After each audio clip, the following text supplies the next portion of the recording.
మన దగ్గరికి వస్తున్న పిల్లల్లో ఎక్కువగా మనం మాట్లాడుకుంటే ఇంజనీరింగ్ సైడ్ ఎక్కువగా వస్తుంటారు.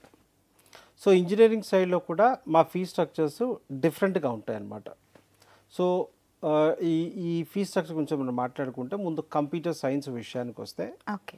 మన దగ్గర కంప్యూటర్ సైన్స్ కావచ్చు, లేదా అంటే కంప్యూటర్ సైన్స్ రిలేటెడ్ బ్రాంచెస్ ఏవైతే ఉంటాయో ఆర్టిఫిషియల్ ఇంటెలిజెన్స్ కావచ్చు, ఆర్టిఫిషియల్ ఇంటెలిజెన్స్ మెషిన్ లెర్నింగ్ కావచ్చు, ఆర్టిఫిషియల్ ఇంటెలిజెన్స్ డేటా సైన్స్ కావచ్చు, లేదా సైబర్ సెక్యూరిటీ కావచ్చు. వీటి ఫీ స్ట్రక్చర్ చూసుకుంటే 70,000 పర్ సెమిస్టర్ ఉంటుంది. సో ఈ 70,000 అంటే 1,40,000 పర్ ఇయర్.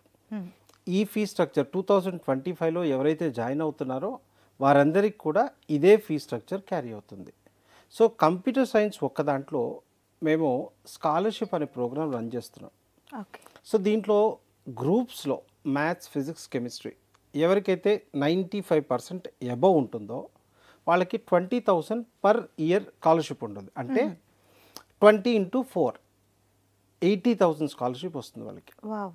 అదేవిధంగా 90 to 95 మధ్యలో ఉండే పిల్లలు ఉంటారు, వాళ్ళకి 10,000 × 4 years అంటే 40,000 స్కాలర్షిప్ వస్తుంది. ఓకే.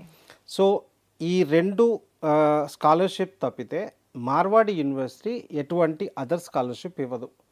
ఎవరైనా మీకు ఇది కాకుండా స్కాలర్షిప్ ఇస్తున్నారని చెప్తే డెఫినెట్లీ అది రాంగ్ ఇన్ఫర్మేషన్ తెలుసుకోండి. మార్వాడి యూనివర్సిటీ ల్యాప్టాప్స్ ఇవ్వదు. మార్వాడి యూనివర్సిటీ ఏవైతే కంప్యూటర్ సైన్స్ కోర్సెస్ ఉన్నాయో అవి కాకుండా ఎటువంటి అదర్ స్కాలర్షిప్ ఇవ్వదు. 89% ఉన్నా కూడా స్కాలర్షిప్ అప్లై అవ్వదు. ఇటువంటి విషయాల్లో మిమ్మల్ని మోసం చేస్తుంటారు. అటువంటి విషయాల్లో జాగ్రత్తగా ఉండండి. అదేవిధంగా కొంతమంది ఏం చేస్తుంటారంటే 25,000 మీకు వెనక్కి వస్తుంది, 50,000 వెనక్కి వస్తుంది అని రాంగ్ ఇన్ఫర్మేషన్ కూడా ఇస్తుంటారు.